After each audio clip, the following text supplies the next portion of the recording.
ലോക്സഭാ അംഗമായി തിരഞ്ഞെടുക്കപ്പെട്ട ശേഷം ആദ്യമായി വയനാട് ലോക്സഭാ മണ്ഡലത്തിലെത്തിയ പ്രിയങ്ക ഗാന്ധിക്ക് UDF പ്രവർത്തകരുടെ ഉജ്ജ്വല സ്വീകരണം. തിരുവമ്പാടി നിയോജക മണ്ഡലത്തിൽ ഉൾപ്പെട്ട മുക്കത്തായിരുന്നു ആദ്യ സ്വീകരണ പൊതുയോഗം.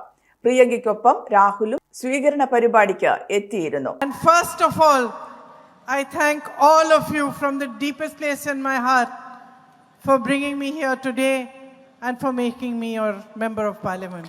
ആദ്യമായിട്ട് നിങ്ങളെ എല്ലാവരെയും ഞാൻ ഹൃദയത്തിൻ്റെ ആഴങ്ങളിൽ നിന്ന് ഇന്ന് എന്നെ ഇവിടെ കൊണ്ടുവന്നതിനും നിങ്ങളുടെ ജനപ്രതിനിധിയായി ഇന്ത്യൻ പാർലമെന്റിലെ ജനപ്രതിനിധിയായി തെരഞ്ഞെടുത്തതിനും ഞാൻ നിങ്ങളോട് നന്ദി പറയുകയാണ്. As you know, and I said in my very first speech here, it has been 35 years since I have been campaigning for elections. This is the first election I stood for my own election. ഞാൻ നിങ്ങളോട് ഇവിടെ വന്ന് പ്രചരണം തുടങ്ങിയ ആദ്യത്തെ പ്രസംഗത്തിൽ പറഞ്ഞതുപോലെ തന്നെ 35 വർഷങ്ങളായി ഞാൻ തെരഞ്ഞെടുപ്പ് പ്രചരണം നടത്തുകയായിരുന്നു.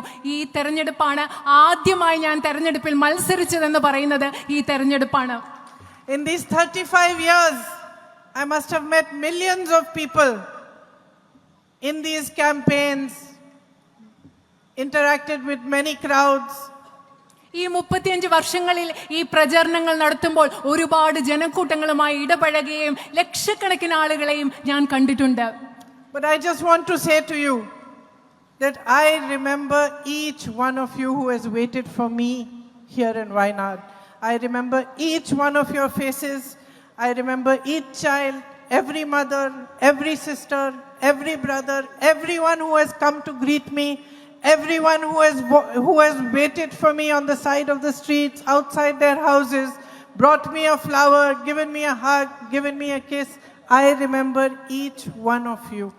പക്ഷെ ഞാൻ നിങ്ങളോടൊന്ന് പറയട്ടെ, ഈ പ്രചരണത്തിൽ ഇവിടെ കണ്ടുമുട്ടിയ വയനാട്ടിലെ നിങ്ങൾ ഓരോരുത്തരെയും, ഓരോ കുഞ്ഞിനെയും, ഓരോ അമ്മയെയും, ഓരോ മകനെയും, ഓരോ സഹോദരനെയും, ഓരോ സഹോദരിയെയും, വീടിന് പുറത്തെന്നെ കാത്തു നിന്നവരെയും, എനിക്കുമായി പൂക്കൾ കൊണ്ട് കാത്തു നിന്നവരെയും, എന്നെ കെട്ടിപ്പിടിച്ചവരെയും, എന്നെ കുമ്മ തന്നവരെയും ഓരോ മുഖവും ഞാൻ ഇന്നും ഓർക്കുന്നുണ്ട് എന്ന് നിങ്ങളോട് പറയാൻ ഞാൻ ആഗ്രഹിക്കുന്നു. And truly from my heart I thank each one of you for what you have given me.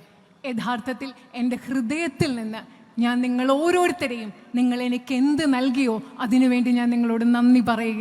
വയനാടും വയനാടിന്റെ ജനതയും മരിക്കും വരെ തന്റെ ജീവിതത്തിൽ പ്രഥമ സ്ഥാനത്തുണ്ടാകുമെന്ന് പ്രിയങ്ക ഗാന്ധി പറഞ്ഞു.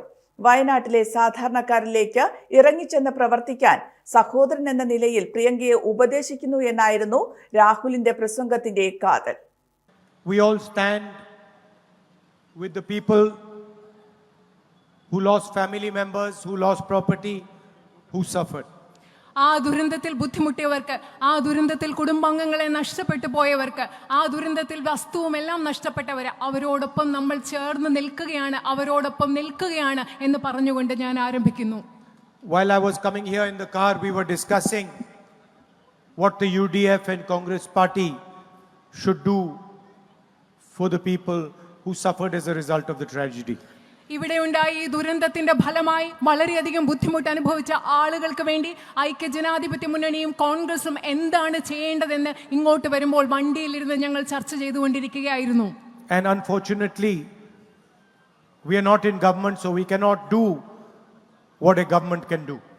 ദൗർഭാഗ്യകരമെന്ന് പറയട്ടെ, നമ്മളിപ്പോൾ ഗവൺമെന്റിലില്ല, അധികാരത്തിലില്ലാത്തത് കൊണ്ട് ഒരു ഗവൺമെന്റിന് എന്താണോ ചെയ്യാൻ പറ്റുന്നത് അത് നമുക്കിപ്പോൾ ചെയ്യാൻ സാധിക്കില്ല. So I was telling my sister and Mr. Venugopal that every member of the Congress party, every member of the UDF should put full pressure on the government of Kerala. Madaras India Hospital, Pamban Madhavan Road, Thalappu, Kannur. Phone 04972 761 303.